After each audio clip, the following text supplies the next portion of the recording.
Okay, this is our explanation of how to find a missing side length when we have two similar triangles. So the first thing we have to notice is this little symbol in between the two triangles in math means something very specific, and when we're talking about triangles, it means that they are similar. So two similar triangles can have different side lengths, but all three angles have to be exactly the same. We already have this 90-degree angle that we can see is already the same. In order to figure out which angles match, this is kind of an easy example because it's very clear. You can kind of just look at it and you can tell that this angle matches with this angle and this angle matches with this angle. If it wasn't as clear, if the triangles were more confusing and maybe one of them was spun around so it wasn't facing the same way, a way you could figure that out is to say that this angle here is the angle between the shortest side and the longest side. So we know it's between this bottom length, which is the shortest side, and this long one, which is the longest side. So on the other triangle, the dot should also be between the shortest side and the longest side. If you just take your time and do that, it will work out every time. So that's a good way to figure out which angle belongs where.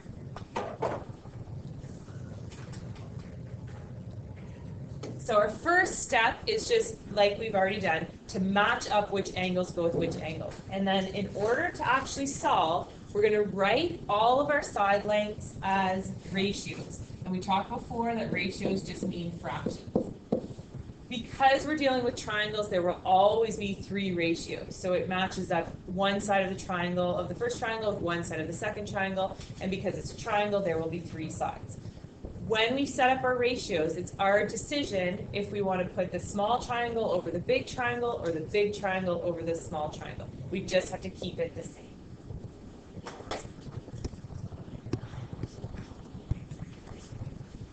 In this example, we're looking for the length of side MN. So we're looking for this length. So I'm going to start with that one, but it doesn't actually matter if I start with that one or not. So you can start with any side length you want.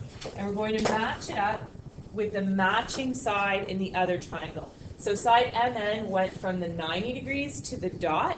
So in my other triangle, the side that goes from the 90 degrees to the dot is side DE.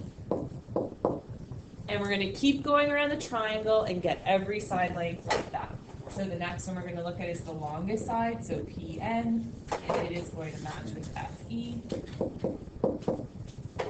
And finally, PN is going to match with FD. I'd like to point out that your answer may be totally different right now if you use the small triangle divided by the big triangle. So you would have the same letters, but you would have everything upside down, and you will still get the same answer at the end, so that's okay. I'm just going to write this over here. This is what I like to do to just say the order that we did the triangles so that you don't get confused, because I know you're not flipping between two different colors to keep it straight. You're just trying to keep it straight in your head. So whatever you decide when you set up the first fraction, keep it the same all the way across. The next step is to actually fill in any numbers that we know. So any of these ratios any of these line segments that we know the length of, we're going to replace them. So MN we don't know, but DE we do. PN we know. FE we know. And PM we know. And FD we don't know.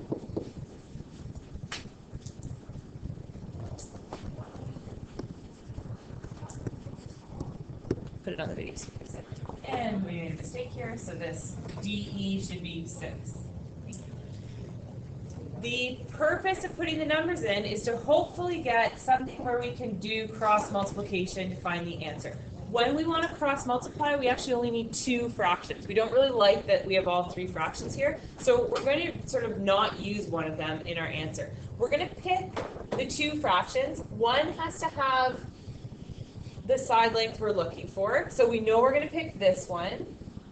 And then we're going to pick the other fraction that has both values in there. So we're not going to pick the 12 over FD because there's another variable. We're going to pick the 15 over 10 because it has 2 numbers. So what we're looking for is an expression we can set up to use for cross multiplication. So we just sort of rejected that last fraction as being not necessary for our calculations. And now we're going to cross multiply. So in order to cross multiply, our strategy is to multiply across from one fraction to the other. So when we multiply mn times 10, we usually write that as 10mn. And that's going to be equal to 6 times 15. Thank you. So 6 times 15 is 90. We want mn totally isolated by itself. So we're going to divide 90 by 10, which gives us our final answer of 9. It's usually a good idea to go back to the original question and make sure that that answer makes sense. So we're looking for this side. If the original triangle, which is smaller, had a length of 6, and on our new triangle we have a length of 9, does that make sense? I think it does. And it's the smallest of the 3 sides in our new triangle. So we have a 9, a 12, and a 15. So it does make sense. That's a quick check just to remind yourself that you were on the right track.